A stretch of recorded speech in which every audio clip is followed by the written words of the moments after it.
Here. So you should see that pop up. And yeah, I just want to say welcome everyone. It's really nice to have you here with us tonight. For those of you that haven't yet, if you can introduce yourself in the chat with your name and location and your group, that would be great. Let me see here. I think I froze for a minute there. Can you guys hear me? Yep. Yeah.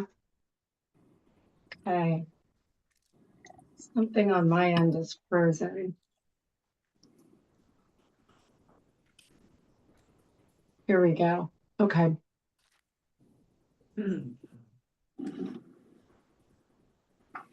All right. Well, for those of you that are joining us and you are just new to this meeting and you finished that grassroots training in May, welcome. It's nice to have you here.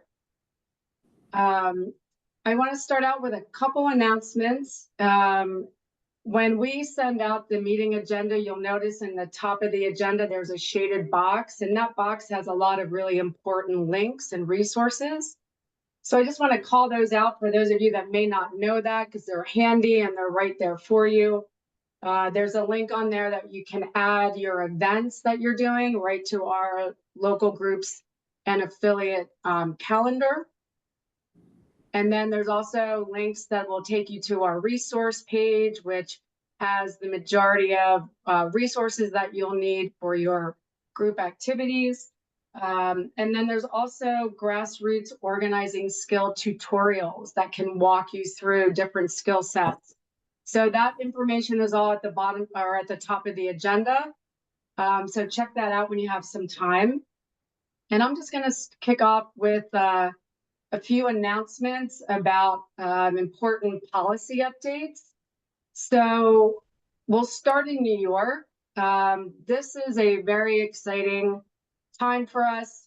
The PREA bill, which is the Packaging Reduction and Recycling Infrastructure Act, is very, very close to getting across the finish line. So for those of you that aren't aware, it's a bill that bans 17 of the most harmful chemicals in packaging, and it reduces plastic packaging by 30% over 12 years. So we have until June 18th. So it has to come out of Assembly Committee for a vote, and then it has to age for 3 days before it can go to the floor. And all this needs to happen before the 18th. So if you live in New York, please call your assembly member and tell them to vote yes. And you can see in our running meeting agenda, you'll also find links to find out who your assembly member is, and or there's links for a few other important assembly members for you to contact and ask them to please vote yes. So any help you can provide there would really be appreciated. I will say when it passes, remaining very hopeful, it would be the strongest EPR bill in the nation. So we're very hopeful and very excited to see the outcome of that next week. And then along EPR lines as well, New Jersey held a lobby day and a press conference May 22nd in Trenton. And there are several legislators signed to co-sponsor either the Skip the Stuff bill or their EPR bill, which is Packaging and Paper Products Stewardship Act. And that act is very similar to the New York PREA bill. And again, we're looking to get that out of the committee and assembly. So if you're in New Jersey, you can reach out to Lois at Beyond Plastics New Jersey. Her email is also on our meeting agenda with any questions you have, or better yet, to get involved. And then I'll move on quickly to California. So their EPR bill is SB 54. And that bill aims to cut plastic pollution by establishing their EPR program for single-use packaging and plastic food serviceware. And so on the agenda, I attached a link to the PDF that shows Beyond Plastics public comments about that bill.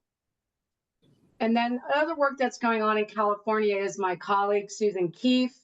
She's working on enforcement and particularly EPS enforcement, which is expanded polystyrene or foam. So California has a ban on polystyrene, but it's not being enforced. So if you're in California or you have friends there and you want to reach out to them and you would like to support the efforts for enforcement, you can reach out to me. I put my email in the chat and I can connect you with Susan to help you get on board with some of those enforcement efforts. And then the last announcement is for Plastic Free July. So those of you that have been on this journey for a while may remember Plastic Free July. So we're going to share a calendar in our newsletter, and that'll show daily actions that you can take to reduce plastic waste, and you can certainly share that with others. So those are my quick policy announcements. We put a lot of the information in the agenda, so you would have it at your fingertips. And please let me know if you have any questions. And I will tell you, since I'm solo tonight, I may have a hard time keeping up with the chat and talking and paying attention. So bear with me. But if you have a question or I don't get to it and don't see it in the chat, I will get back to you tomorrow after the meeting. So just rest assured, we'll try and get to all of those. So the heart of the calendar doesn't exist already. It'll come out in the newsletter, which should be later this month, right before July. So the heart of this meeting is really about breakout rooms so that you all can talk to each other, get to know what each other is working on, what challenges you're having, where you're finding success. And we're going to do 2 breakout rooms tonight since I'm solo here. One will be combining Skip the Stuff and bag bans, and that group will stay in this main room. And the other group will be turf, so that'll be a breakout room. So if you're interested in turf, you'll get to select that room in a moment. And then the other quick ask that I have of everyone is, if you have ideas or suggestions of topics or information or anything that would make these meetings more helpful to you and the campaigns that you're running and the work that you're doing in your communities, could you please put those in the chat as well? We're kind of evaluating what we're doing and the programming we're offering, and I'd love to hear from you so we can incorporate those into our thinking in the future. Selden? Oh, yeah, thank you. This is my first time here. So could you explain the 2 breakout rooms? I didn't really understand. I mean, the turf one, are you talking about fake grass turf or something Yes, else? exactly. Yes. Okay, so one room is turf and one is what is the other? So the other, we're combining people that are working on plastic bag bans and people that are working on a bill called Skip the Stuff, which is, you know, when you go get takeout food and they throw plastic utensils and ketchup and all sorts of things that maybe accumulate in a drawer or you don't use or you don't need. Right. So it's legislation to have people request those things instead of them automatically getting thrown in a bag. Okay, so if I am working on other topics that aren't related to your 2 breakout rooms, I should just join in and listen to one of them, I guess. Yeah, and I think there's also opportunities within those spaces to ask questions and may, you know, affect something that you're working on and learn from people in the group. So I would encourage you to do that. Yeah, I might put something in the chat because there's a big project going on with Food and Water Watch about microplastic monitoring through EPA, and it's kind of exciting. So maybe I'll put something in the chat about that. That would be great. Yeah, thank you for sharing that. Okay, thanks. All right, let me see if I can get the breakout room going.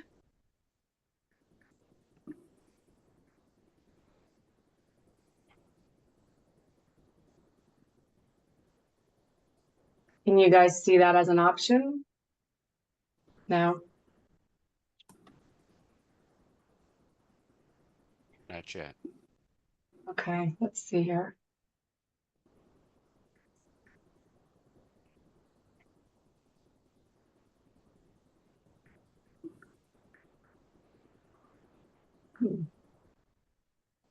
Oh, here we go. How about now? Yep, it just popped up on the, Yay, great. on the bottom, yeah. All right. So I think Kathy's here. She's going to head up the turf conversation as she usually does. Oh yeah, Kathy's here.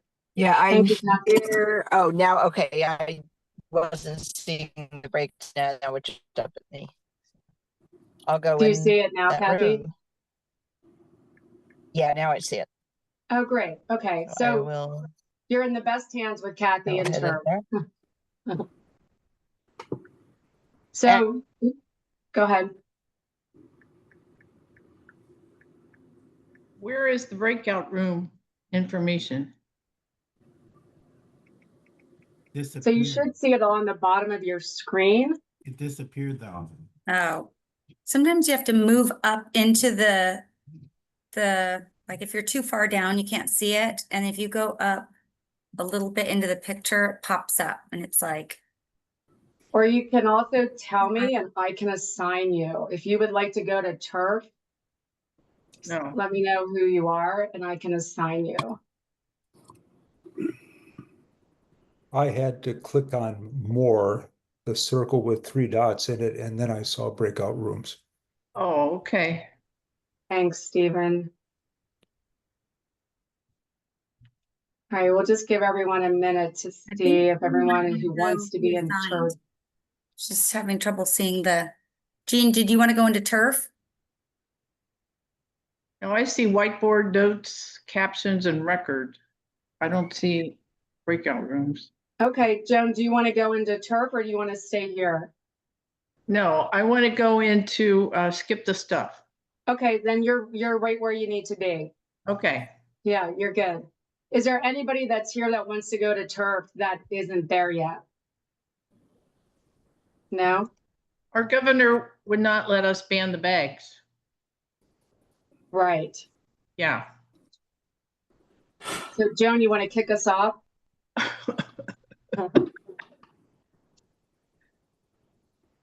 So Elisa, skip the stuff is going to be in this room too. We combine skip the stuff with plastic bag bans since we don't have multiple people to man rooms.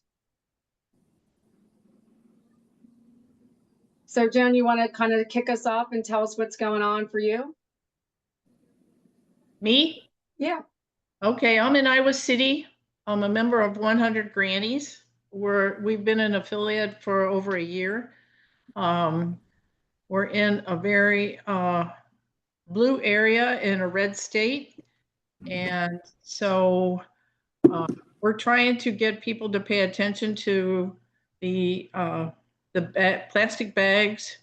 Some of the stores are using paper bags. Other ones are just pumping things into plastic bags. And skip the stuff is really a good idea, I think, too. So I'm just interested in seeing how anybody else is taking care of that. Our group meets every month, and we do a lot of environmental advocacy within our area. Wonderful. Thank you. Stephen, Yeah. you raised your hand. Do you want to jump in? Yeah, here in Tucson, we have actively recruited Sprouts, and they seem to be cooperating to a certain extent with eliminating plastics as much as they can. But it's a hard slog. It's a long training exercise. Strauss? Yes, Sprouts. I don't know what that You is. want to tell us what that Oh, is? Sprouts is a grocery store, small grocery store chain that concentrates on organics and more Okay. healthy type stuff. Yeah. And they've been willing to do what?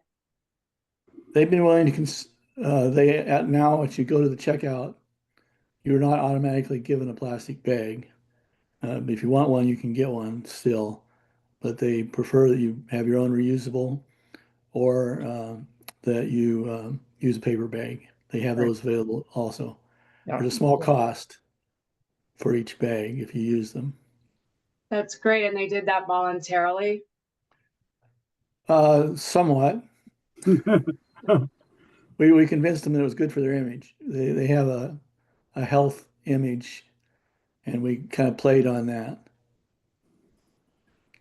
And it's not every store, it's store by store. Got it. Great job. Congrats. Who would like to go next? Well, I'll just say Santa Cruz, I'm in Santa Cruz, California, and we passed Skip This Stuff in 2017. And after we did bags and straws, and then we've kind of stalled out. So I was actually hoping for, something around plastic free July or microplastics, but I thought I'd stay on and just say, keep working at it. I think going after the grocery stores that are, more sustainably focused is a good route. We are working on trying to get our grocery stores to stop packaging everything in plastic, all the vegetables, all the everything, and bring in more bulk or more like dispensers for soaps and detergents. Because only the smaller stores like Sprouts, one of ours is called New Leaf. So we have, ways to go. It's like we did the bags and the straws and skip the stuff and then just kind of stopped everything. And that's why we started Waste Free Santa Cruz.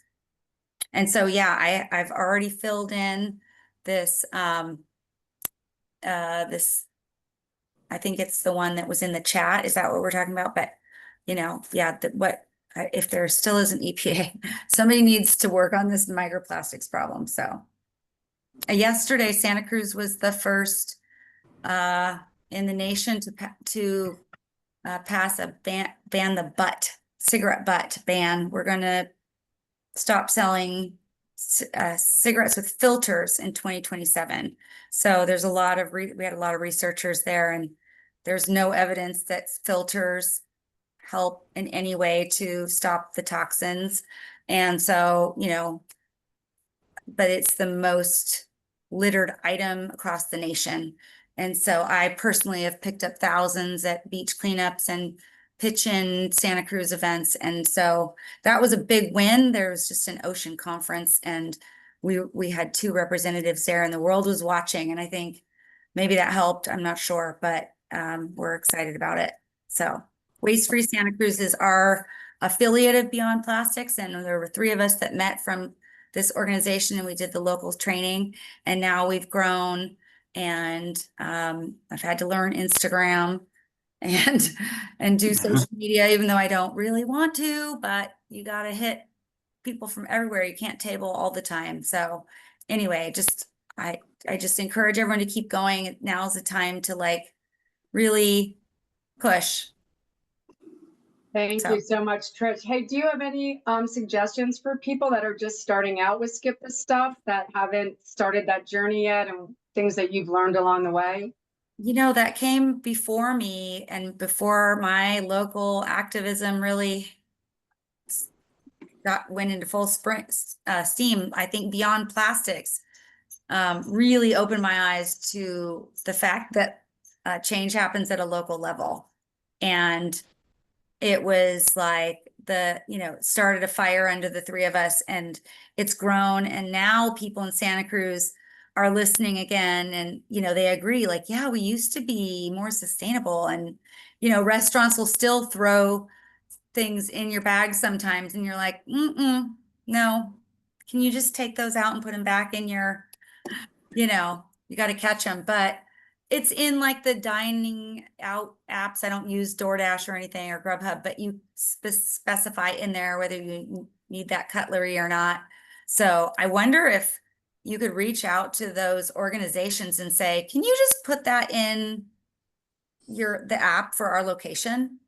Yeah, we do have a campaign around that. on our website of writing to those services to ask them to change their software so it allows people to. I mean, it exists. Right, It right. exists It's in not hard to California. do. They just Yeah, have to allow your area to see it, and then boom, right, it's not hurting anyone.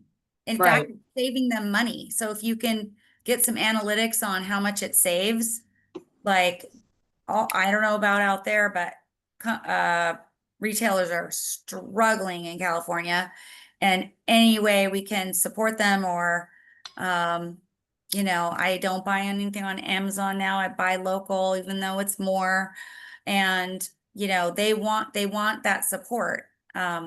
So we did a bring your own cup campaign with coffee shops earlier this year, and we had 37 coffee shops, and we proved to Wow. them they're going to save money, and that they're, over time, more and more adoption is going to happen. And it was so successful. Now we're doing a summer campaign. So we have tons of beach concerts and beach movie nights. And it's like, we found this list on Visit Santa Cruz, and it's so long. So we can't do them all. There's probably 100, but we'll pick some key events and go and set up. And yeah, if you bring your cup, we're gonna have big water fillers so they can, some fruit infused. So like, getting creative and getting in front of bigger groups that are, like if you have a petition, show up at those and table if it's allowed, and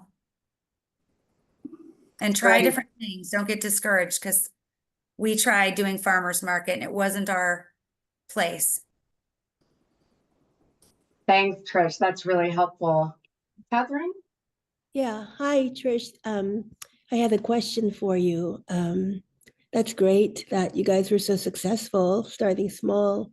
What would you say was the most effective way to get people energized? I know that Beyond Plastic suggests showing a movie to start with, but what would you say was the most effective thing that you did to reach the people and to reach the businesses, restaurants and coffee shops? Yeah, I think a film screening is a great idea. We were so focused on our other stuff that we couldn't do it. And we started with the idea of eliminating plastic takeout ware. And that was, oh, wow. We realized that's a bigger undertaking. We need to start small with smaller behavior changes, get awareness of what we're doing with Waste Free Santa Cruz, get more people involved, because it takes a lot of time. And our best success was like setting up outside of coffee shops and talking to people and having a sign. And then we have little stickers. Let's see what mine says. This is my sticker. Can you see it? It just says, just bring it. This says, because disposable is never a good look. But the sticker, if you can see it, is what we gave out if somebody brought their own cup. Can you see it? It just says, just bring it, BYO, Waste Free Santa Cruz. And so that was our campaign, just bring it. Like, Santa Cruz is a little funky, and we love also the US Reduces Network. But when we showed that to the coffee shops, they're like, that's ugly. And so we had to take that feedback, and because we wanted to kind of have that recognition, and they said, we'd like something that was more Santa Cruz. So we had to listen, and that's, and it took also getting the university involved. So UCSC was already doing it and we didn't know. So they were already offering. So also in Santa Cruz, there's a new, in 2021 or 2, we implemented a cup tax. So it's very short-sighted, but we moved from just plain disposable to compostable disposable cups, but they're also just trash. We don't have industrial composting. You can't put that into your backyard compost. So, the best way to eliminate waste is don't create it. So we encouraged the coffee shops to match this 25-cent cup tax if somebody brought their own cup. So they didn't have to give them a cup. So they already would have had to give them the 25 cents off. But the majority of the coffee shops, except like 2 that are based with nonprofits or churches, attached to churches, didn't offer it, but they still gave out the sticker and they still encouraged. But, you know, it was an extra incentive. Like, is 25 cents enough to bring your own cup? Not really. Is 50? Yeah, if you go every day to coffee, it is. And so people were actually bringing their own cup. The first time we tabled, we saw people walking in with their cup, and I saw people with some cup on their table, and it said the name of the coffee shop. And I said, did they give you that cup or did you buy it? And they said, yeah, we bought it because there's a bring your own cup campaign. And it just like made me feel so good. We hadn't even set up yet. And so like energized, and then people just thank us for what we're doing. And they, you know, sign our petition to, you know, I pledge to, you know, reduce my single-use plastic. Like, let's just start little. And so we got a tiny mention in our local Good Times after the campaign was over, but now we've got their attention. And so I think they'll help us with our summer series. So it's, you know, it's probably different for every community, but UCSC was already doing it. And so we talked to them, and they also promoted it at their coffee shops, because they know that when students leave campus, they're probably not bringing their coffee cup. So they were letting their students know that if they take their cup off campus, they're going to also get their 50 cents off of their cup of coffee.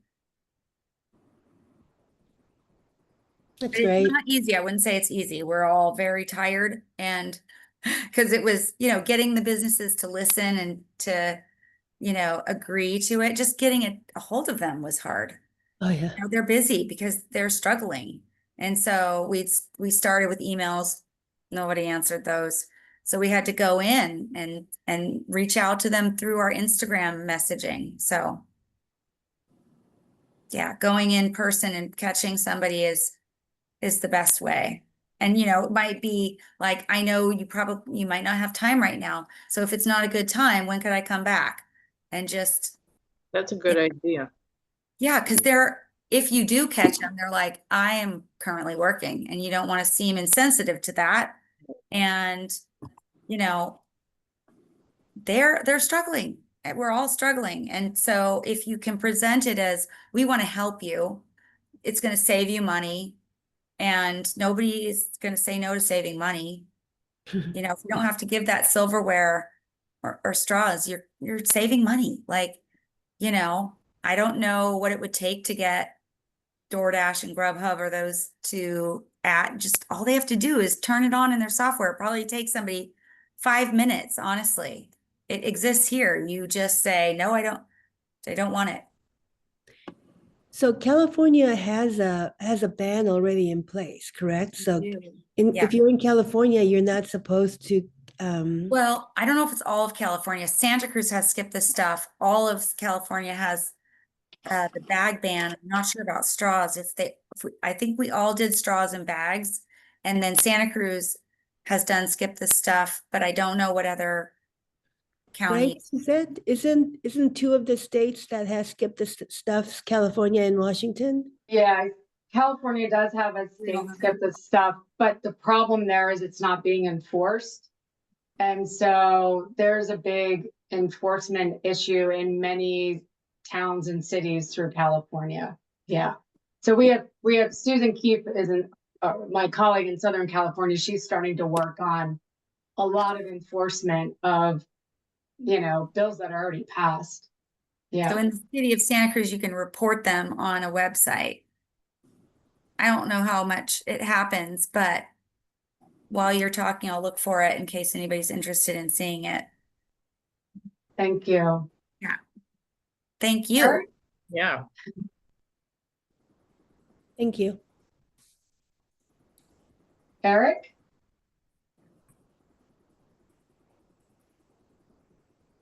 Yeah, this is Eric from Madison, Wisconsin. We have a local ice cream store called the Chocolate Shop that uses pink plastic spoons to do tasting. And we're working on getting them to make them out of wood instead. That's one thing we're doing. We're also highlighting restaurants that use compostable to-go containers and putting them on our website as eco-friendly, nice restaurants and stuff. We're encouraging people to take their own containers to the restaurant with them so that they can not add to the single-use plastic that's being handed out at restaurants and stuff. So it's a little bit of what we're doing here in Madison. That's wonderful. Have people been receptive to bringing their own containers to restaurants? Yes, yes. That's great. That's a big win. Yeah.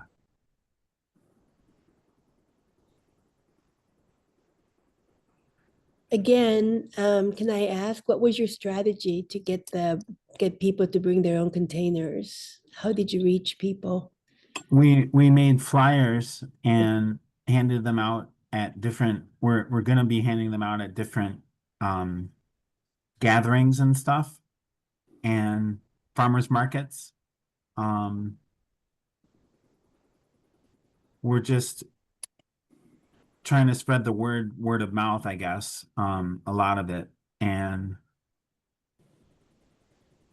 we're just trying to publicize it as much as possible.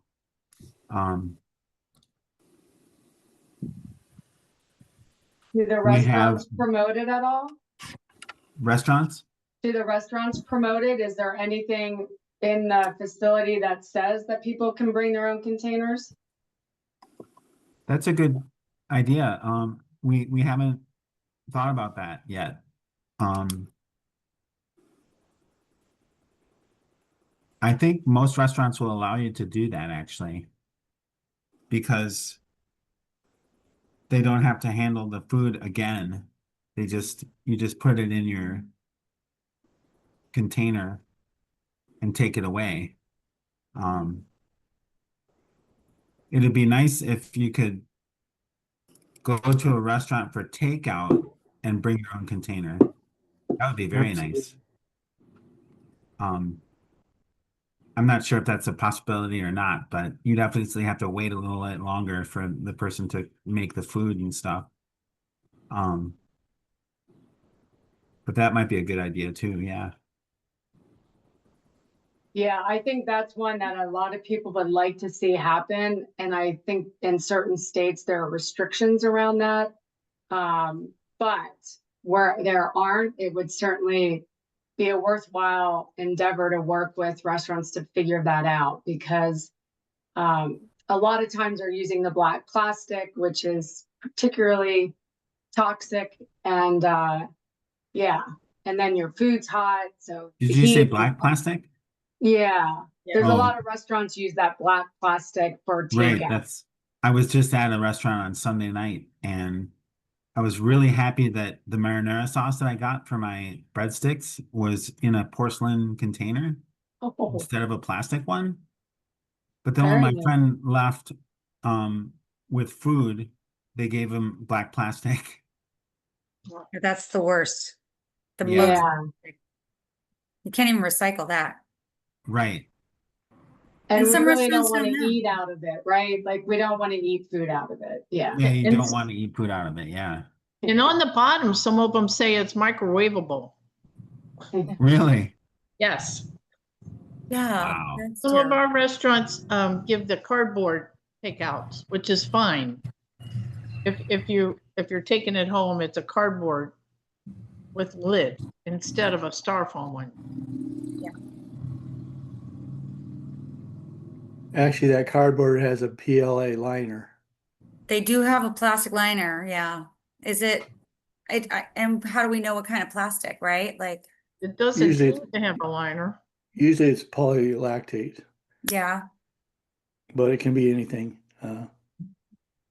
Our city allows you to bring your own, so you have to check your local health code.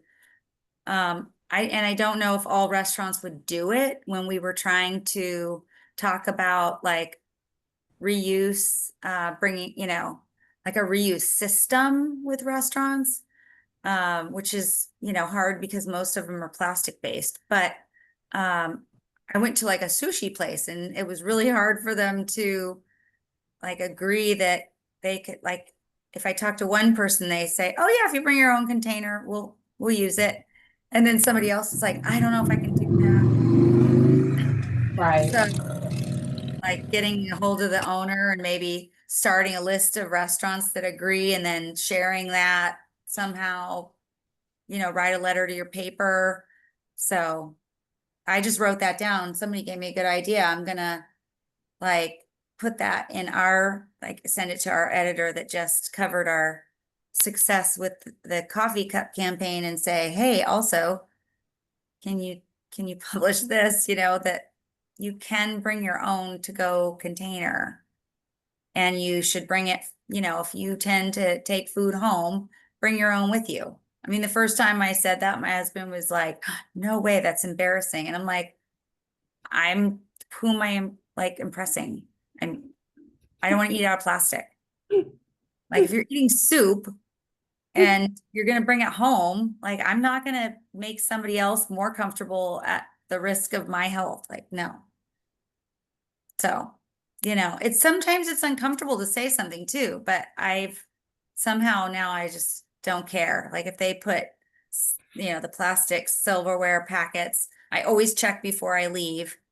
And I try to eat my ice cream out of a cone, but I do like a sample. And so our local ice cream parlor changed from plastic spoons to, it almost looks like a coffee stirrer, but it must be sort of strong because they got to dig into that cold ice cream and pluck some out. But like so much better than all those plastic. Catherine? So I think bringing your own containers is obviously the best way to take takeouts, but has anyone had heard of a successful reusable containers? Like how to, I know some cities do it, but where reusable containers can be used for takeouts. Is there a business model in that anyone is aware of that has worked well? That's the one I've been using here in Tucson with our Eco Lizard company. Okay. The problem is the only container that's really good for all the characteristics is the plastic one. The other ones have lots of other problems like not being able to microwave, having two pieces so they're harder to keep track of if you're keeping track of them. Loss is a big problem unless you have a tracking system. How long has Eco Lizard been around? 2 years now, and we're assessing whether we want to continue on our present pathway or not. Okay. How many restaurants do you have signed up? We have several restaurants, but our main emphasis lately has been on institutions because it's basically a closed loop. Mm, And that's what we've been government or concentrating on. schools? Okay. But we still are kind of locked into plastic and we don't want to be. And we haven't quite figured out how to get out of that. Yeah. So Catherine, you should also look at Upstream. Okay. So go to their website. They're all about reuse. There are multiple companies around the country that offer things like tiffin containers and all sorts of reusables that do have trackers. A lot of them are used in universities, but there are some that are used in like big sporting arenas where there's baseball games and concerts. So there has been a decent amount of test cases that have shown return on investment and loss and cost. And so they are expanding. There aren't any in my area. I'm outside of Philly, but check out Upstream's website. They have a ton of resources, and some of these programs seem to be growing. I know also in retirement communities, they're also I've talked to several that are looking at those types of systems because they are closed loop and trying to get away from plastic and using, reusable with it still providing the benefits that they're used to. And not having to take your food out of the cafeteria back to your place and microwave it in plastic, right? Like trying to get away from that. If anybody's interested in a business model that we used, I'll put my email in the chat. Yeah, my friend uses a metal container too. Somebody mentioned metal. And glass.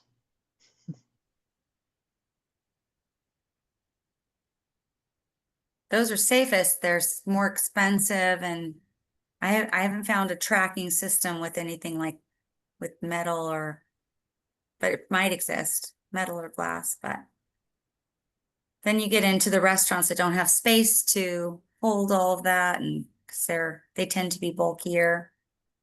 No, I just mean to take it for your whatever takeout that you don't want to eat there. So that's an idea. There's a company that has like a flat silicone one that pops up with a lid.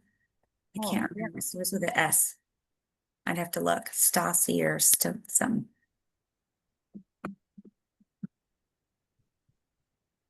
Does anybody else want to share kind of where they're at? Courtney?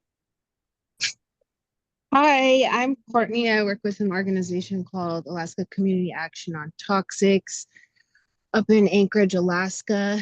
Anchorage has a plastic bag ban, but not through the whole state. So this has been interesting hearing everyone's strategies. I started, it's brand spanking new, but plastic free Anchorage, modeled after plastic free Miami. So if like that's a great resource for everyone too, plastic free 305. They reached out to all sorts of local businesses and organizations and have a little map on their website promoting which restaurants are completely plastic free, and then they have a 3-tiered system. So with their permission, we're modeling ours kind of after their program. So far, the people that I've reached out to have been responsive. My White Whale is kind of our big local coffee shop. They reduced their incentive for bringing your own cup from 50 cents to 25 cents. So I'm hoping to see them bump that back up. And then we just recently became part of a zero waste coalition that's being formed with local solid waste services, because they have compost programs and recycling. So I think that's another good idea for people to try and form zero waste coalitions in their town. So I'm really interested. Thanks for all this information, and I'm excited to kind of check back in next month and see and report where we're at with plastic free Anchorage. We're going to announce it at one of our events next week. That's very exciting. We can't wait to hear about it.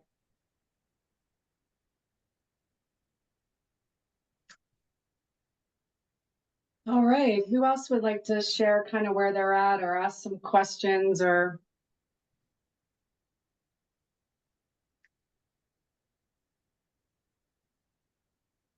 William? Hi, everyone. I'm kind of new to this group, and I've just made a great discovery that anything in the chat that you press on hold for it to click on, as in copy, it'll go right to your cell phone, and you can paste it right on a new email sheet. So you don't have to copy the entire chat, which I don't know how to do anyway, but you can especially something that is hypertext, but I think it will copy anything, any single chat. That's the tip of the day, William. Thank you. I didn't know that either. I didn't either. Just now I tried it. That's awesome. William, where are you? Westerville, Ohio. Nice. And we're just kind of beginning to chip away at the tip of the iceberg here. Wonderful. Well, thanks for joining us. Did you hear about the toxic plume that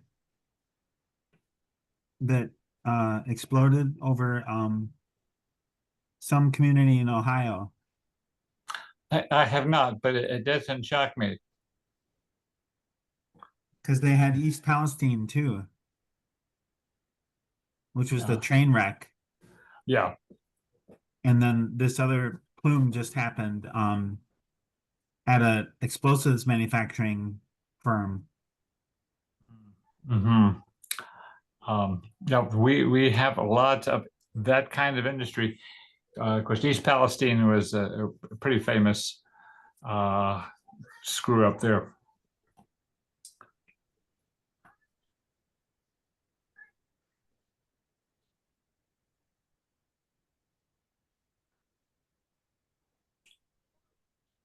All right, anybody else?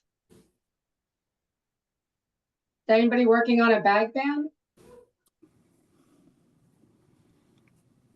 Not at this time. Well, I can chirp in from Erie. We're in the beginning stages of seeking an ordinance sponsored by City Council to ban single-use plastic. So it'll be late this calendar year before that really gets steam after people have been elected into those positions. But we're efforting that presently and in the process of doing surveys with local businesses about their use of single-use plastics.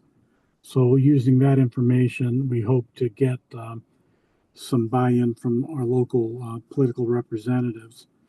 The thing I'm investigating the most at the behest of my colleagues in Erie is what it would take to actually enforce a ban once it's instituted.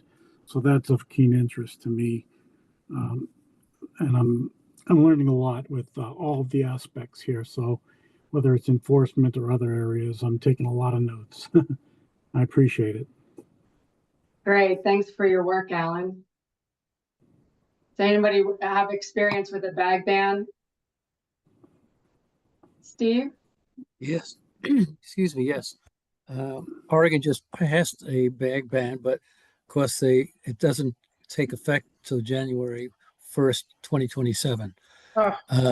But Oregon is a state where local communities cannot make laws that are not approved by the state legislature. So that's why that has such a long timeline. Individual stores have stopped providing plastic bags, but that's on their own militia. They don't. The other thing I wanted to say was last meeting, somebody suggested getting metal cups for grandkids, which I did, and get rid of all these plastic ones and the glass ones. So that's really been really good, and the kids like the metal ones too. That's wonderful. Start them young, Steve. That makes a big difference. Yeah. Yeah. Plus, That's now I great. got to convince the parents to get rid of the plastic. Right. Right. Yeah. Yeah, we work away at the companies that provide tablets, like for the dishwasher and for the washing machine. And actually, Blue Land also does a tablet that you can put into a glass jar and make some foam soap. So you don't really need to buy the plastic around those items. Yeah, there's a lot out there. I feel like people just don't know about it. Yeah. I tried the Blue Land dishwashing and detergent, but I didn't know I guess it makes sense they'd also have a cleaner. I have a different brand, but my husband doesn't like the Blue Land dishwashing soap because he says it doesn't work as well. So I just use a tablet in there. he doesn't like it leaves like certain spots, and so now I just have to do some vinegar once in a while. Well, vinegar is good. I'm making him crazy with all this. I'm going to drop that form into the chat with the violations form, and it just, it starts with like some bullets. All food providers may only give straws, lids, cutlery, and to-go condiment packages upon request. And so in this like box, you just put what they did wrong. And our city resource facility, a resource recovery facility is supposed to follow up with them. Yeah, that's what we did too in my community. I helped pass a plastic bag ban, and there was a form on the website people could fill out. And the whole point wasn't really that we were looking to find people. It was if somebody wasn't complying, going and having a conversation with them and finding out why they were having a hard time complying. Did they need resources? We created a whole list of alternatives for them to use, who the vendors were, so that it made it super easy. And so it was really, can you use it as an educational step to help them comply versus like, we're not out to catch a bunch of people and find them, but yet we want to enforce it. Yeah, I don't think there's a fine, but yeah. Yeah, In that we have link, fines, but I don't know if we've ever actually used them. Steven?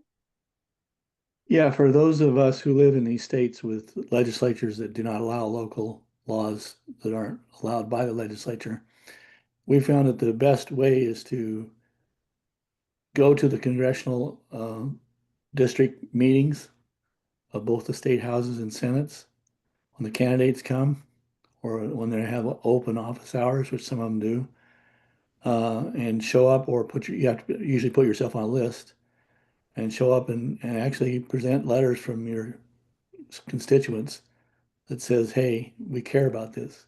Because otherwise they're kind of isolated in that bubble up in the state capitol.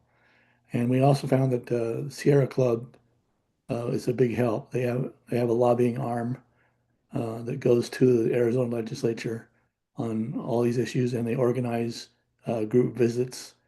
It's hard to get scheduled to see legislators oftentimes, and Sierra Club will help with that.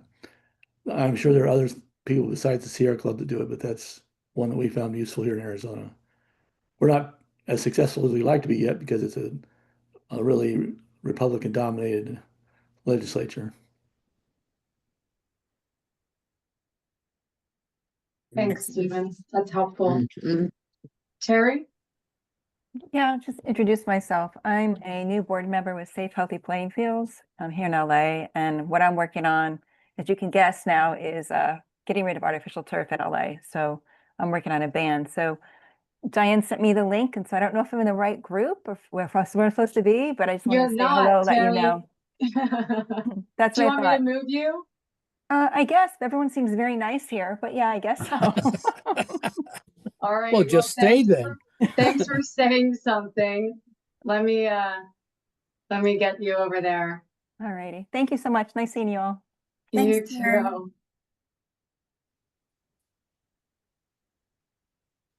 All right. I have to admit, before I joined and learned about Beyond Plastic, I almost put a little patch of turf in my yard because, you know, the landscaper or the planning, we did a deck and they said, oh, it'd be really nice. And then I was like, I don't know. And then thanks to Beyond Plastics, I realized, no, I don't want that, you know, disintegrating into my property Bodies, and like into the ground. bodies, yeah. Yeah. Is There's that, a where are lot you of- located?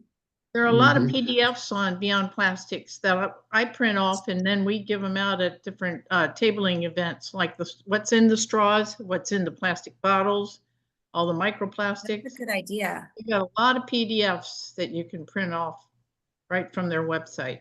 Mm-hmm. That's a good idea. Yeah. And they also say the compostables don't work because you need air. And if they're in the landfill, the compostable doesn't get the air. So it's really not compostable. One of our co-ops uses compostable, but it's really not any better than plastic. Well, If the you- other problem with it is that they also use all the chemicals that they use in plastics. So there's still that toxic component. Yeah. And it's unfortunate because people that are buying them, they feel like they're doing the right thing, right? Like it, And they're yeah. marketed in a way that makes it look like it's a much better option, and it's not. Is that Exxon that's doing that? They're all complicit. Certain words do not have definitions that are legal. Things like natural, for example, um, pollution free, they're not actually defined. So the companies can use those and it makes it sound very good, but you have to actually look at what they're made of. And all the compostables have a liner that is a polymer that helps it keep from grease and water from penetrating it. Oh.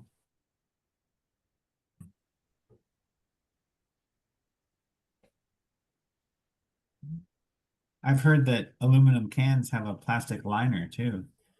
Yes, the Thank inside you. to keep Unfortunately. the aluminum from corroding, they have a plastic liner. But they are recyclable, aren't they? Yes, they're the most energy efficient way to recycle anything is with aluminum, but Oh, you still yeah. have to deal with the fact that you have a plastic liner and you still have to return the aluminum and make it into a new can. So do they melt the aluminum? Yes, but it takes a lot less energy than from the bauxite ore. Okay. Some new methodologies with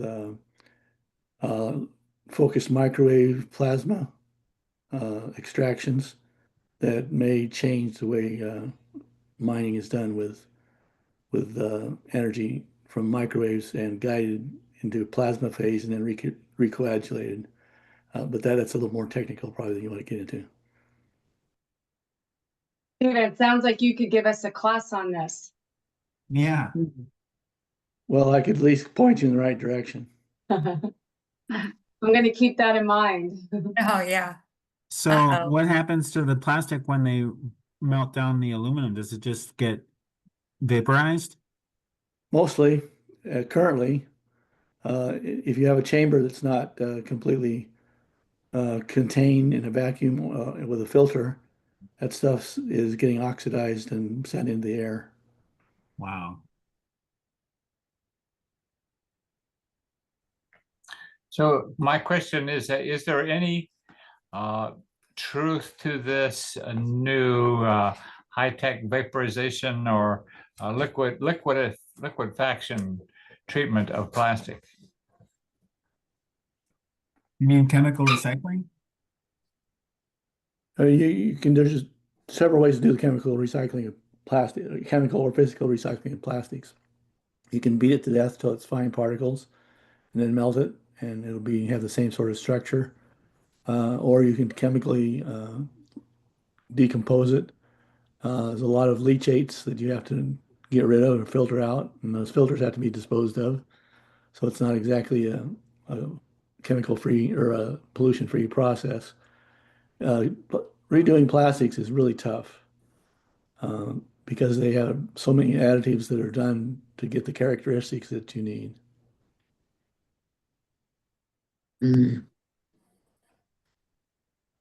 It's cheaper to use virgin plastic from fossil fuels instead of recycled plastic, right? Yeah.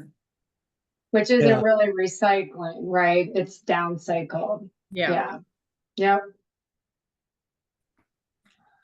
It's better than nothing, but if we could just all. Wow. I heard that the difficulty also is if, different plastics all have the different chemicals and you kind of have to process them in the same way or the same chamber. And that's why the single-use water bottles are the most recycled, but we could do without them.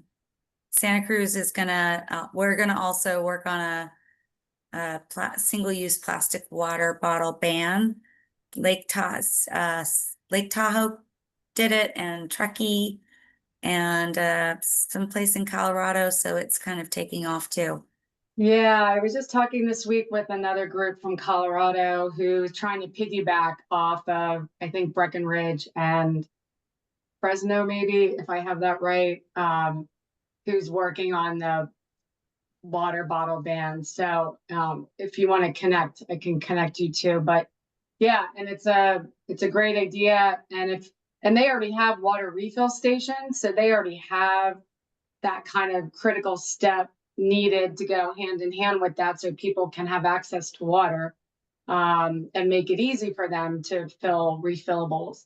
And they seem to have support for it. So we'll see where they go. I think it's Fort Collins is Been there.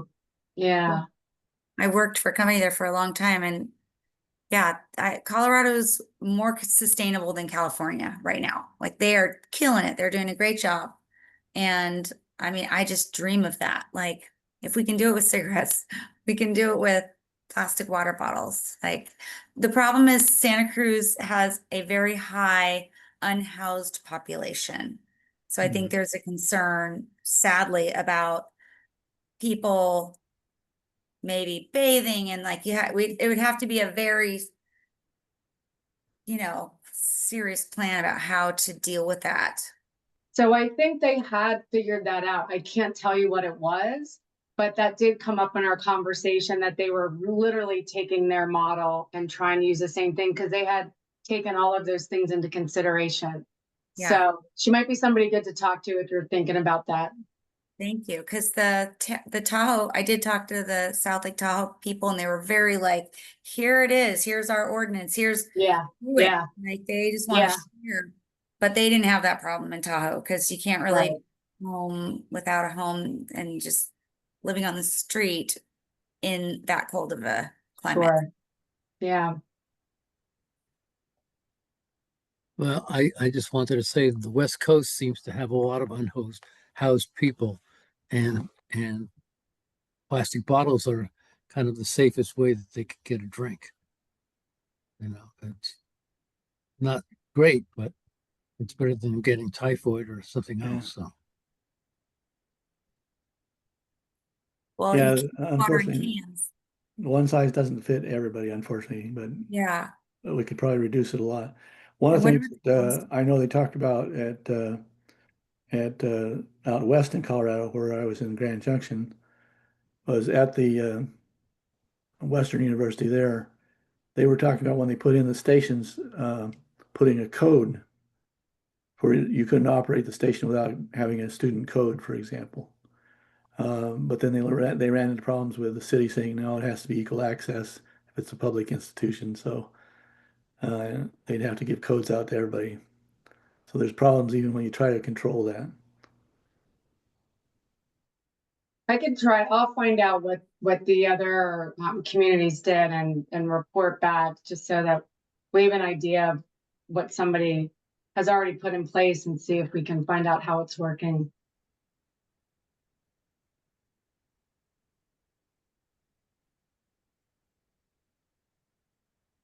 Anybody else want to share anything or ask any questions or comments?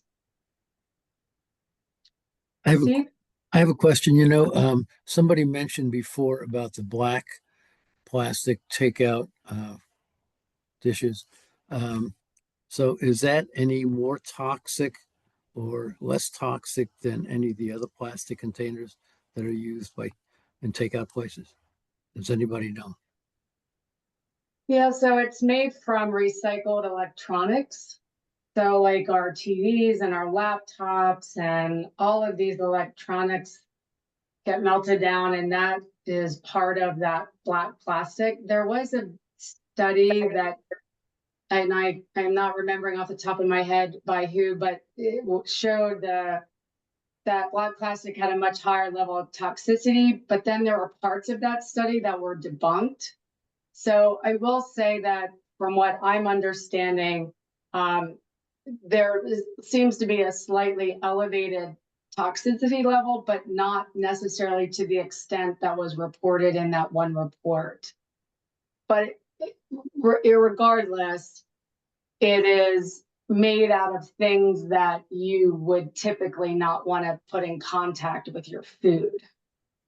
And unfortunately, a lot of that black plastic is used in restaurants and takeout.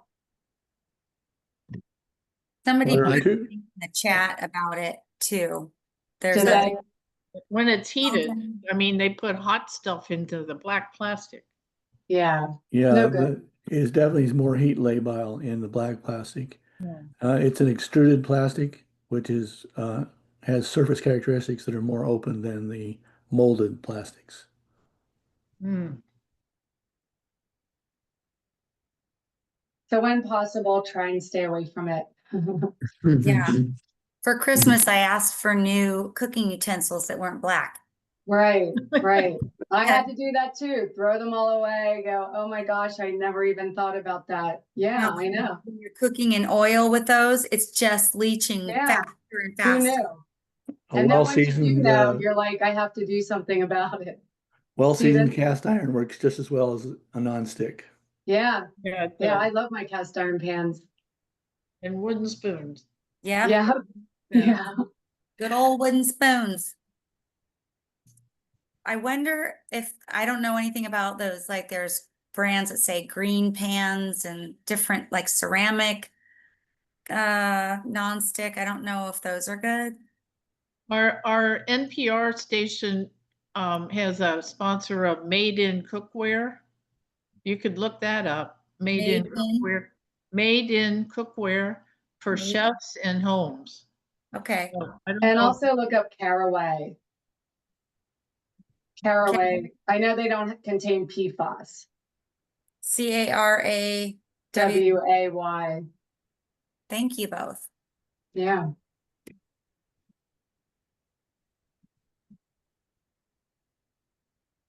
A lot of this is like, you know, getting the word out, and like I didn't know how bad and then I had heard that you know, the plastic food containers that are black are bad, and it didn't occur to me that also the cooking utensils. I'm like, oh geez, I've avoided the plastic, you know, silverware, and then the takeout, and then now I'm like, I'm cooking with. I mean, I do have my wooden spoons, and it's funny because my daughters are vegan, and when they come over, I have certain striped bamboo or something. So they're like, I'm like, this has never touched meat. These are my vegan cookware. And then, you know, I eat more vegan now, or more vegetarian. And so like I feel like there's so much better, you know, they don't scrape your pan, you know, whatever. So It's never ending. it is never ending. Yeah. Yeah. So, Steve? so does anybody have an opinion about getting rid of all this plastic spatulas and et cetera? Is it better to just throw them in the garbage and send them to the landfill? Or is it better to give them away to Goodwill or Vietnam veterans or whatever? I'm a Vietnam veteran, and Right. that's my charity. So Right. I just wonder if anybody's got an opinion about that. But you don't want them to be contaminated either. Right. That's I correct. threw mine away because I thought, well, what if I don't want to use it? I feel bad now. Like I can't.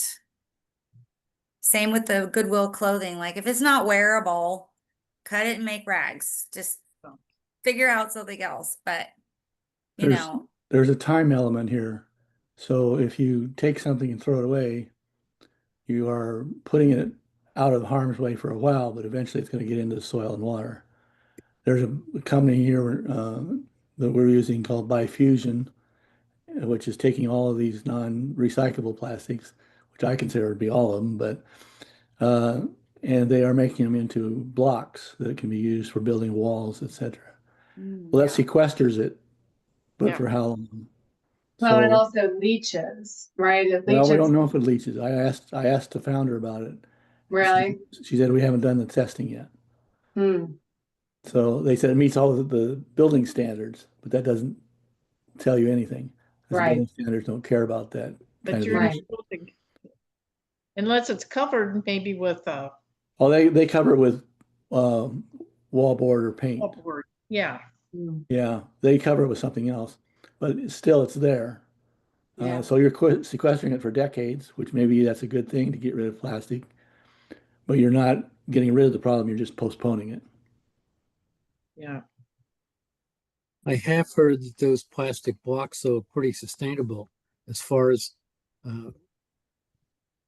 building houses and being stable. Yeah, and they're very cost effective. Right. And they meet all the fire standards and all the stress standards. fracture standards, earthquake. They have a rod through them, so that Right. they're pre-molded, so you can put a rod through them, so they're more stable than just blocks. So I think it's a good idea, but it's not without its downsides as well. Does it encourage everybody just to throw more plastic away? Well, that's kind of what I was gonna say. It encourages people to say, well, that's the problem. We can just do this with the plastic and we keep producing plastic and we know we have to stop producing so much plastic. Yeah. I mean, we know that. So, So yeah. reduce is the first R, and that's the most important. Yep. Yep. I agree.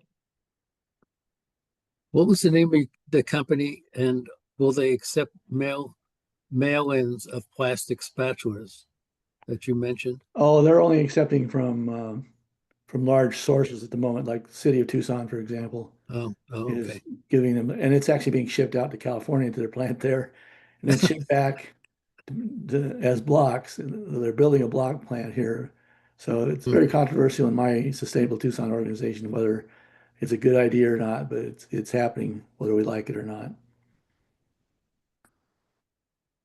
Yeah, because if they're melting that, then that's toxic too, right? How Well, are actually, they? they're melting it in a vacuum without oxygen. Okay. And I asked her about that. They are actually capturing any air that comes out when they release. They're capturing that and filtering it. That's good. They've thought of it. Do you know the name of the company producing the blocks? It's called Bifusion. Bifusion. Byfusion. There's another company that's doing it too. Bifision.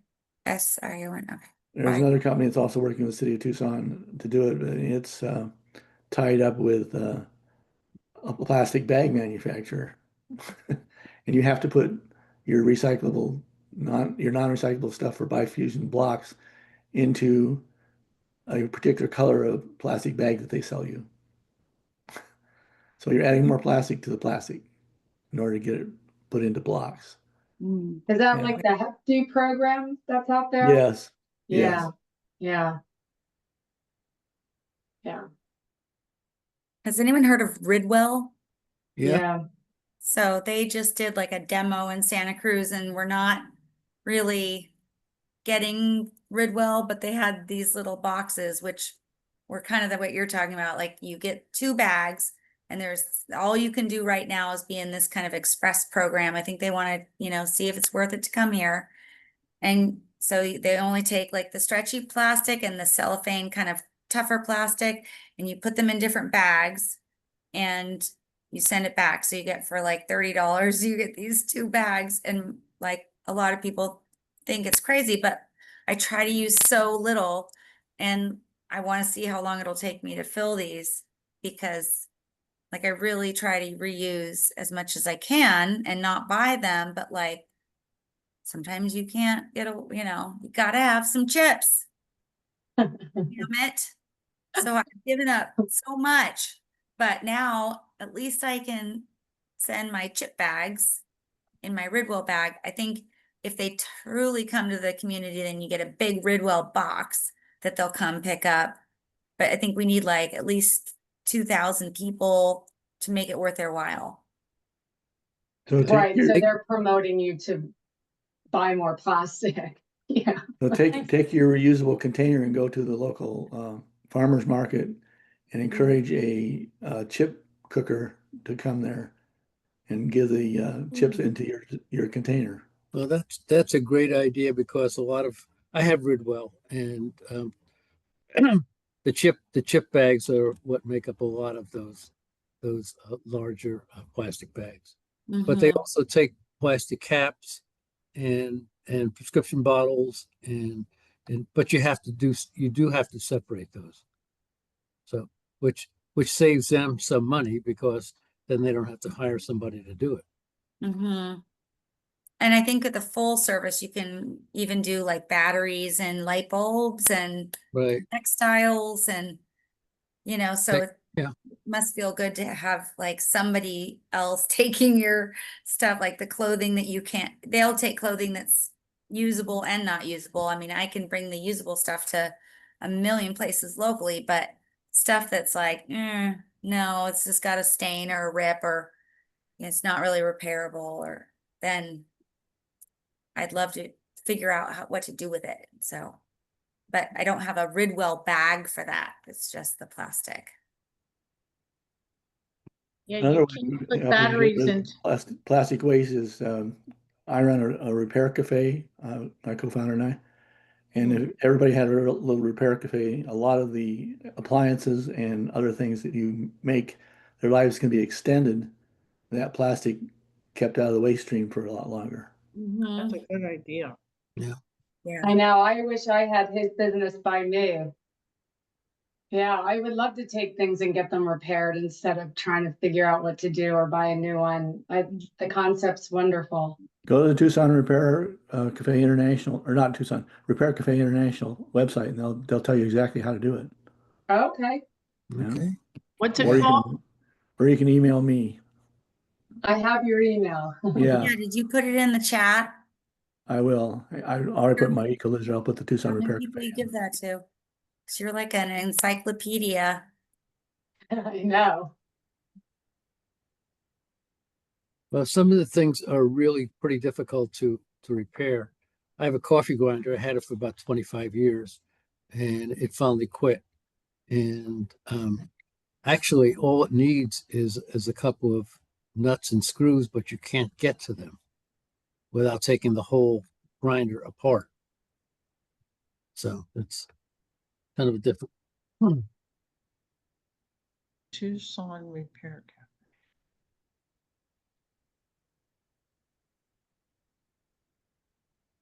If it's okay with you guys, I'm gonna pop into the other room and just see how they're doing. So you guys can keep talking. Sounds good. Yeah. Okay. Who hasn't had a chance to talk? Don't be shy.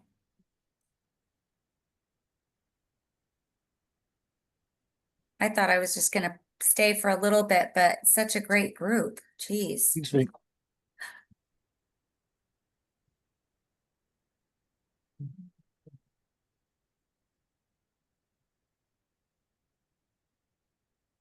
Yeah, I was hoping to talk about more plastic-free July, ideas, but Listen to it. you know,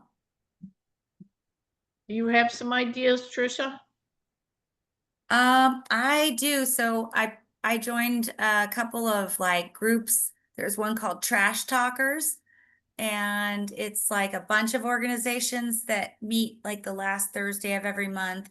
And the person that manages it is with Pitch in Santa Cruz, and they are trying to make Santa Cruz the cleanest city in the world. And they do this yearly event, which was just in May, and they ask all of the nonprofits to kind of pick an area and clean it up, get your volunteers. And so I love that. I love the idea of, we got to work together. Like you can't be in silos, and we should know what each other is doing.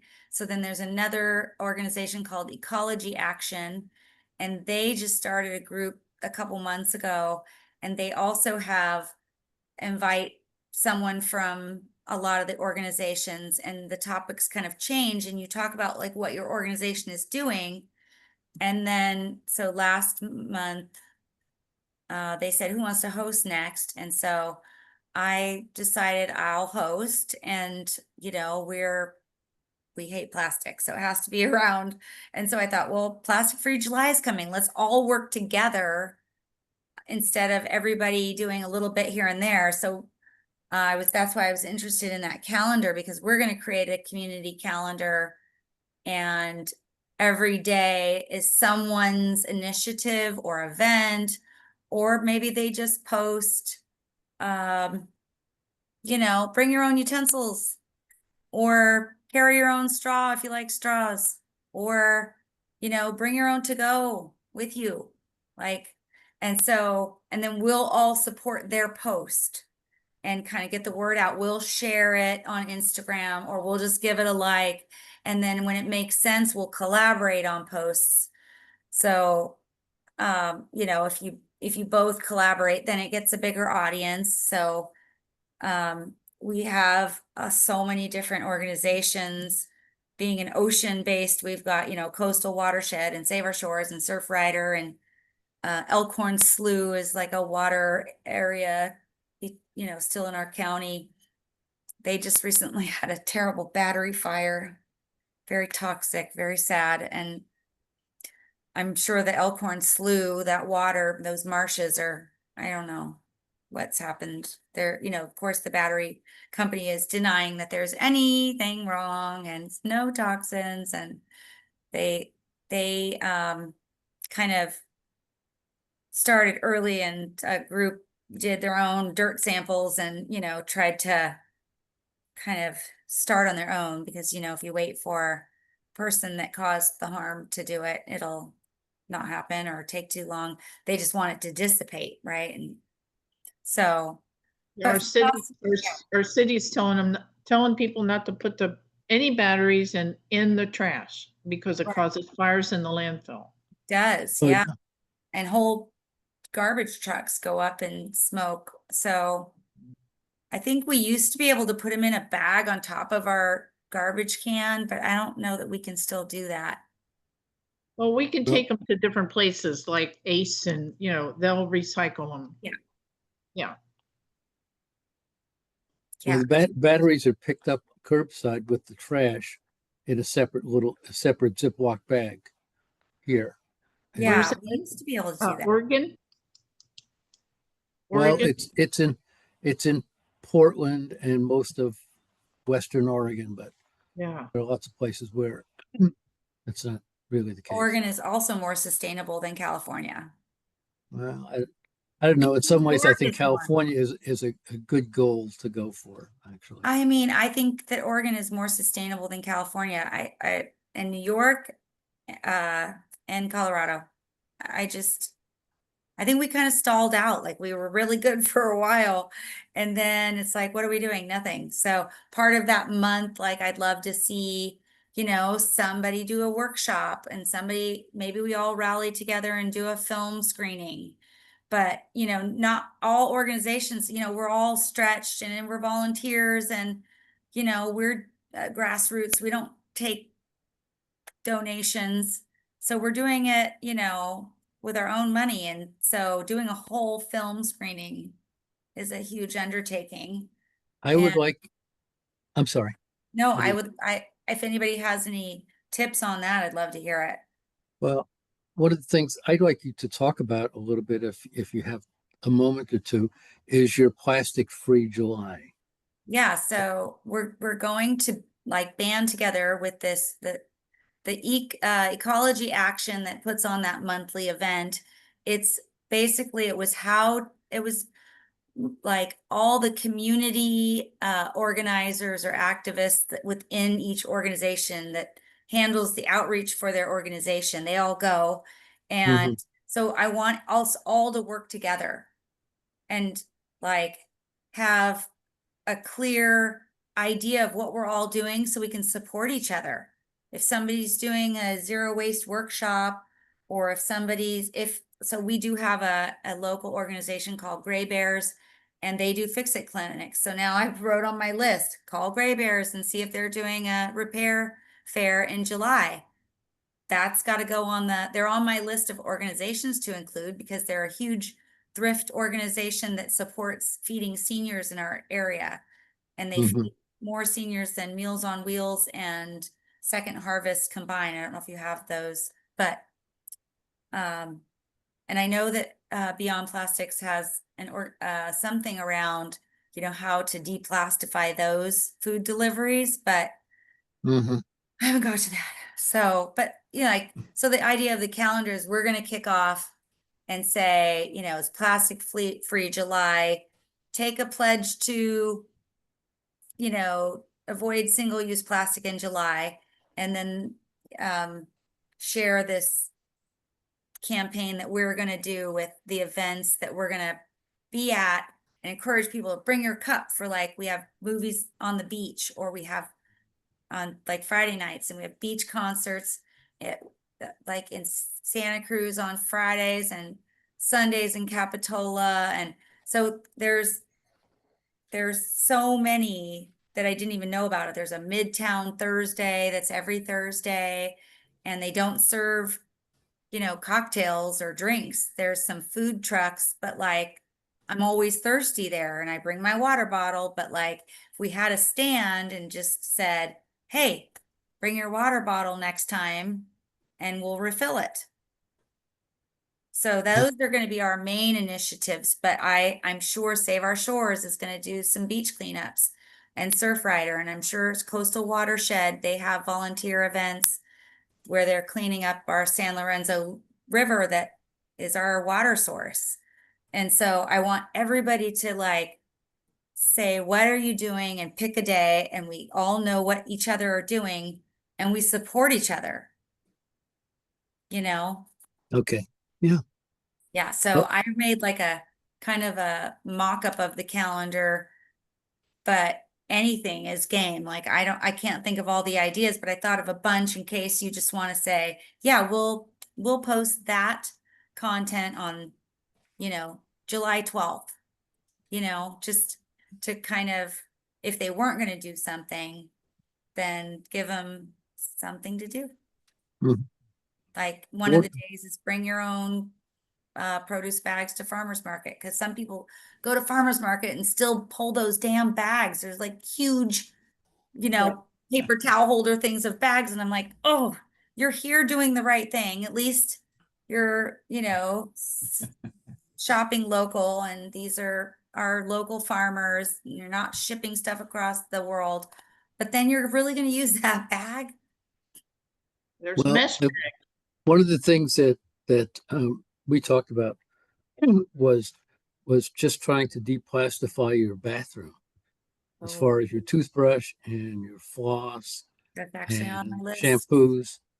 And it's actually pretty easy because there's a lot of products out there that you can easily substitute. You know, Yeah. women, I don't have much hair, so it's not a big deal for me, but women have more of an issue with type of shampoo that they use. So Or shampoo bars. yeah, Yeah. that's the ones I use. Yeah. Yeah. But my wife just uses what she uses. You know, Yeah. a farmer's market has a ball jar. It's a metal cup that you can put ice water or iced coffee in, and it's a ball jar. It's made of the Ball company, and it's Wow. metal, and you can recycle that. Yeah, one of our volunteers knits covers for the glass. It's so adorable. And she's gone this summer in the Sierras doing, but if we were able to, if she was in town, we would have done like a local workshop in this Abbott Square market we have. It's got a stage with music and some you know, food vendors that are like built into the building with our Museum of Art and History, and it's just got a nice open space. And I wanted to do that, and she's not here for July, but like a lot of people really love those. And so if we just put that out, and if we could have Abbott Square share it and get people to come out, and you know, you can get yarn from a lot of thrift stores, or you can bring your own yarn if there's a certain color you want, and you know, doing things like that that just are kind of social, and you're learning something new, and you're meeting new friends that care about, you know, the same issues. So I was looking for my plastic-free July calendar, but I have too many windows open, and I think there's a website too. There's a plastic-free website, Steve, I think you can go to. Oh, really? And you can sign up, and then they'll give you some suggestions. I gotta find that. Well, I had a little bit of difficulty finding the meeting today, actually, but I guess I've got to asterisk them or star them or something. So.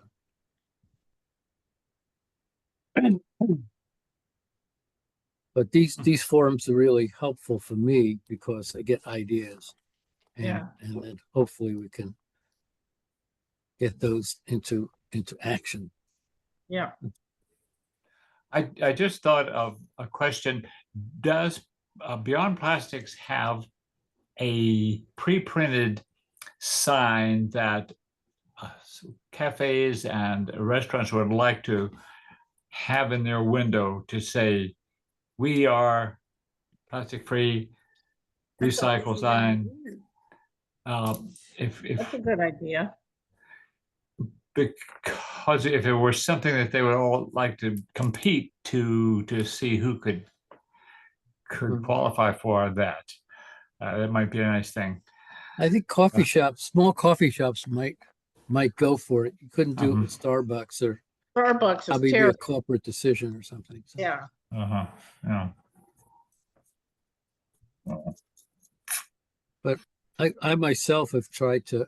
I have a walking group, and we have about 20 something people who they're all about. They're not quite as old as me, but they're not young. In any case, when we walk an hour and a half, and we go to coffee. Yeah. And so I suggested that we all ask for ceramic cups, and probably about only, oh, we want to take it home and this, that, so you get about 10% doing ceramic cups and the rest are doing plastic. So, or the paper plastic combination. Yeah, paper cups. You could get coffee in paper cups. I don't know if they'll serve it in a non-lined cup. Do you know if they do or not? I think it's a paper cup. Yeah, I mean the outside is paper, We lost our expert, but like the compostable ones we have in Santa Cruz, if you soak it overnight, that lining, that plastic lining will come completely out. And so that was one of our demos, and it showed, this is your compostable cup that when you go to get coffee, this is what you're drinking out of. You're drinking out of a plastic bag. Okay, so Well, when you that's take the plastic compostable. bag, That's different than a paper. That's a compostable. Yeah. Yeah. So I just don't want to drink out of that. And that's what our city has, like our city ordinance changed to require that. And that's why they did the tax. The tax actually stays with the coffee shop, which makes no sense, because then how is that encouraging them to support reuse? A lot of coffee shops admitted, oh, we just used it to customize our cups and spend more money on better cups. And that wasn't what it was intended. It was intended to encourage reuse. So it's very short-sighted. we've got a long ways to go. We do, but somebody has to do it. So here we are. Okay. One of the things that I was looking for was a place to buy vinegar. Let's use a lot of vinegar for cleaning, and it's in a plastic gallon container. Yeah. And so I'd like to, I tried to find a place.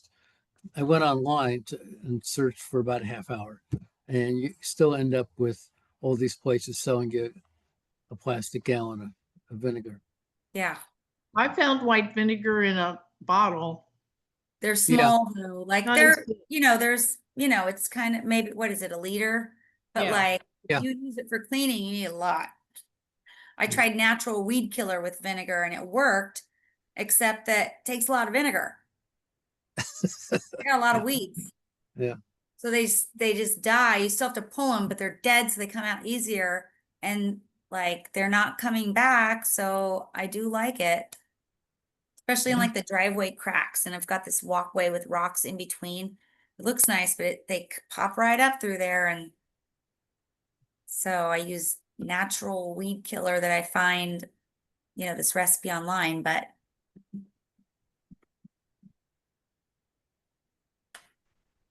Yeah.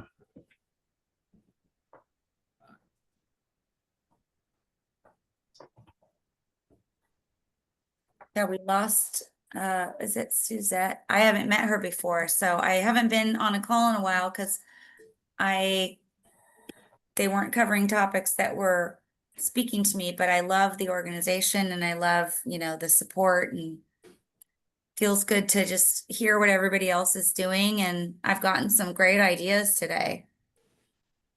Well, that's what I find these forums are really good for. Mhm. getting ideas. Yeah. And sometimes you just got to try a lot of different things because not, the same thing might work for somebody and not somebody else, but also like if somebody hasn't started anything, it's like, where do you start? It's daunting. Well, plastics are so much a part of our society and everything that we use. It's very difficult to find things to replace it with. Yeah. And it's going to get worse. They want it to get, they want to double and triple production by 2060. It's like, whoever started Tupperware should be choked out. I hope they're. That's officially Plan B, as I read about. The oil companies. Yeah, I think so. Just realized that they're going to, well, currently only about maybe 10% of the oil goes to plastic. The rest is gasoline for fuel. Right. And they realized that if The people EV really start switching to electric vehicles, Right. they'll sell less gasoline. Mm-hmm. And so Plan B is, well, let them do that. We'll just switch over to produce 25% of our oil products into plastic, and by, I think the first estimate was by 2030 or something, and then by 2050 we would have 50% of all the products all the oil being converted to plastic.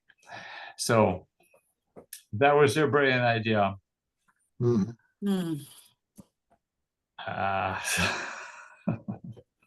could go wrong? I don't know if anybody wants to see this, but I found my calendar. Can you see it? So let me move the tips. So it's just a list of like, okay, July 1st, we're going to, and I'm going to move this down. Actually all of these. So I'm changing it a little bit, but instead the first day is going to be everyone, all the organizations post this Take the Plastic Free July challenge. And then on day 2, we'll say, bring your own cup to these summer events. This might be kind of small, huh? Oh, good. The other screen bigger. Hold on. It won't. Is that big enough? Can you even see it? Yeah, I can see it.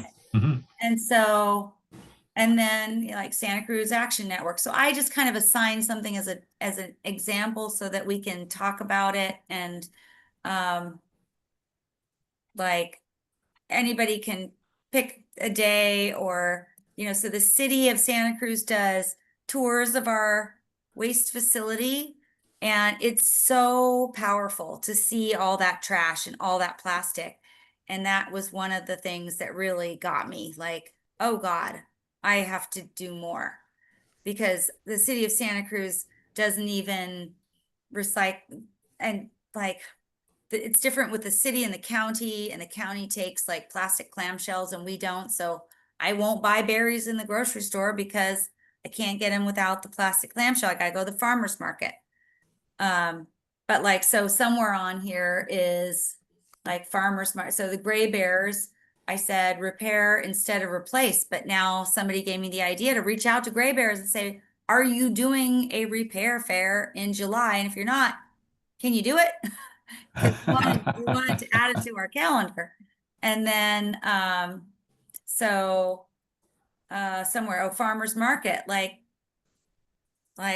tell them to bring their own bags, because then you're not going to pay for the bags and there's going to be less waste. So I'm hoping that Santa Cruz City or UC Santa Cruz could do a zero waste workshop. I don't know if their sustainability team, like they've got the main campus sustainability, which is amazing. And then they've got like a student group.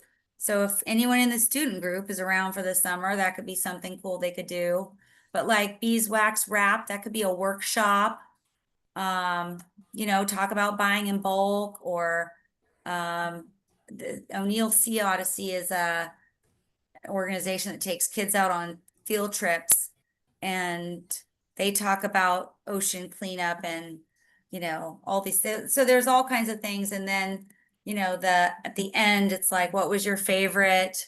Share your favorite waste-free resolution for the month, and, you know, get some people engaging in these posts. So that was my, you know, I just randomly said, okay, coastal watershed, you know, maybe you post about bringing reusable containers, because my organization picked the San Lorenzo River, and it's like, wow, there's a lot of to-go cutlery and, you know, to-go stuff that's like littering the bushes on the side. So, oops. Guys are still going at it. Way to go. Well, I just figured I would share that because I found it, but that's it for me. I don't even know how long this call usually goes. I haven't been on one in a while. Would you like to, would you like to add some education days to the calendar? Yeah. There are lots of good books out there, some films. The students they have some film showing, showings. That's a great idea. Like, just, you know, watch Plastic People documentary, or because it's a whole thing. Like, I haven't done a film festival myself. I'm just supporting one right now for work, but it's like, I need to know about it sooner. So, like, I'd love to do a film screening. Here's a book called Poison Like No Other. How I've heard of that. Microplastics corrupted our planet. Well, I think it was on Beyond Plastics. Oh, okay. Yeah, you can look on our website, but that book is really, really amazing. Like, you could read it over and over and be horrified, but it's very good. Yeah. Yeah. That's like the book Waste Wars by Alexander Clapp. I recommend reading the last chapter first, so you won't get totally depressed. Oh, good. I just did an activity called a climate fresque, and it's kind of, they call it like a game or workshop. And apparently it's more common in Europe, and it started in France. So 2 million people have participated in a climate fresque, and they start, you know, there's a facilitator for each table, about 8 people at each table, and they hand you like 5 cards, and you stack them in order of what caused what. And then they give you harder cards, and it's like, well, where does this fit? And at the end, it was a little depressing, because even though my whole life kind of revolves around these topics, both in work and in all my, you know, nonprofit and community outreach, I think they needed to do more. Like, there needed to be that last chapter element of like, wow, because I felt very heavy after, because there were things that I don't think about, and I'm like, oh gosh, okay. Yeah. Yeah, it's a lot. Steve's got a book too. This guy was a reporter for the New York Times, actually, and he lived a year without. It's called Impact Man. I'll put it in the chat. Good. Oh, I like that. Well, the fact is that for the last 30 or 40 years, the oil and gas industry has very cleverly hidden all of their environmental impact from us. And by shipping thousands of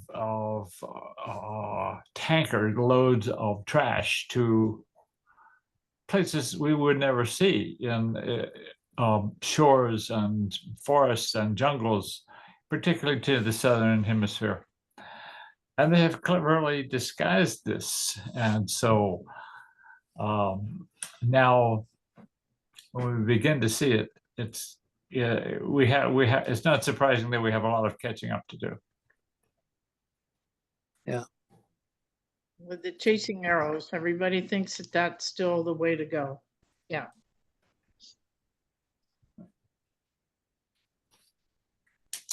All right, are we wrapping up for the night, folks? Okay. Okay, Think so. Thank you, Suzette. thanks, everybody. Great Yeah, evening. what a great conversation and so nice to meet all of you. Steve, did you Yeah. have a last point? Trish, can you send me that calendar? I just for, I wouldn't, your plastic free month. Yeah, did you put your email or what is your email? I'll put my email in here. Okay? I'll put Right mine now. in there too. Okay, let me grab them before it closes. Sorry, Suzette. No, no worries. And then where do you live? I started to ask and then, Who, me? yeah, are you in? I'm right outside, I'm in the Philly burbs. Okay, cool. I'm in Iowa City, I've never been to Iowa. Iowa. I've been to Pennsylvania a number of times. So Okay, there's mine, tomandjonesc@gmail.com. okay, And hold on. I'm part of the 100 Grannies, so you can find that online too. That's all. 100grannies.org. Okay, one more. I'm cutting and pasting them somewhere that I don't lose them because I don't want a typo. Yeah, and Joan, we'll have to talk about what you guys are doing there. Yeah, Okay. okay. Yeah, We you had all. somebody from Beyond Plastics for our lecture series in March. Oh, Was it Kristen. Christina? Kristen. Christina, yeah. Oh, Yeah. Kristen. Oh, yeah, yeah. Kristen. From the Speakers Bureau. Christian Sevis or yeah. Yeah, very Yeah. nice. Very nice. Yeah. Okay, did everyone get everybody's email? Yeah, I did. Okay, perfect. Got all them. right. Good sharing, everyone. Good sharing of resources. I love this. Yep. Let's not do everything ourselves over and over. Right. No, no, no, no, That's no. why Beyond Plastic exists and it's working. All right, well, everybody have a good night. Joan, did Okay, you get have a what great you evening. need? Thank See you you. guys next month. Yeah. Yeah. I hope. Okay. Yeah. All right, see everybody next Thanks. time. Happy summer. Bye. Take care. Bye. Bye, everybody. Bye, Kathy.